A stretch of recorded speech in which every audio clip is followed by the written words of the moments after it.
हे अरे बोल ना कुछ। ताह भैया ताह ताला बतावा। अरे वो फोन नहीं करती। अरे कौनो जुगाड़ उगाड़ बतेबे काम मिले खातिर। अरे हटा रे का लगौले हवे। अले भैया तू दाल हमले ले बहुत बा लेकिन खालता तले ते पली। अरे करे ना रे बताओ ता ठीक बा हम दाता ने ठेला लेवे और तू तंदल दे व्यवस्था तला। ठीक बा रे चल। ए भैया ताला देता हूँ तर दावा दईल अल्लाह माइक अब तू दाना दावा और अपने प्रेमिका के बुलावा। गौवा में तोहरे आइल बानी तोहरे ला कुछ लाइल बानी।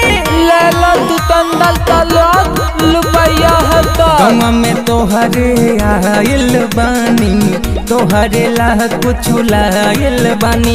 वाले ला बेचतानी चुकंदर के रस। Oh yes, yes, yes. Oh yes, yes, yes. मने तोरे बुद्धि उद्धि बा कि ना रे। मने चुकंदर के रस बेचे आले तो ये कुल देखबे त।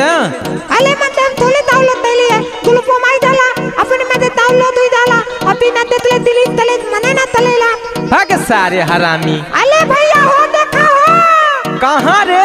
अले पक्का ही भौदी भी आउ दे था। अरे लाउड ने साले माइकवा दे ना रे।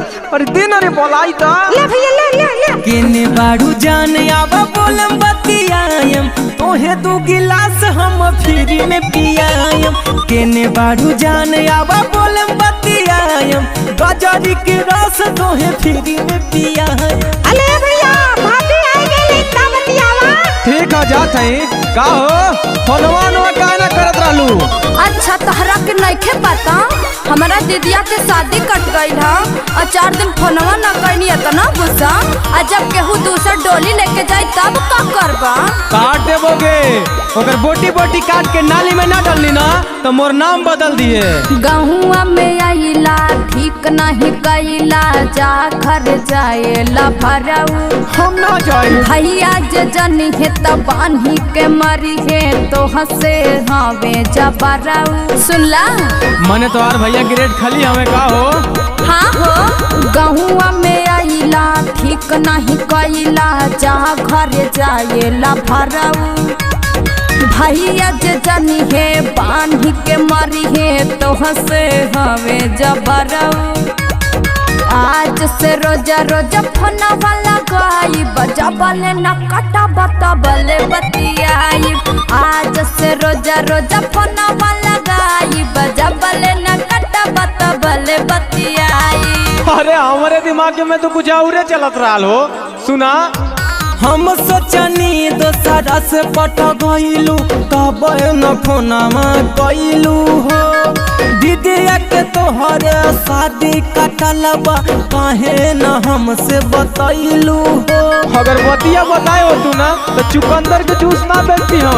हम सोचनी दोसरा से पटी गइलू तब न फोनमा कइलू हो।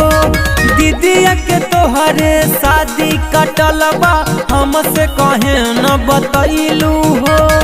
मिली गइलू जान चल के खुशियाँ मनाई चुकंदर के रस अब कभो न लगाई। हाँ अरविंद राज विजयांश के बोलायम राम जन्म संगे गाना जाके गायम।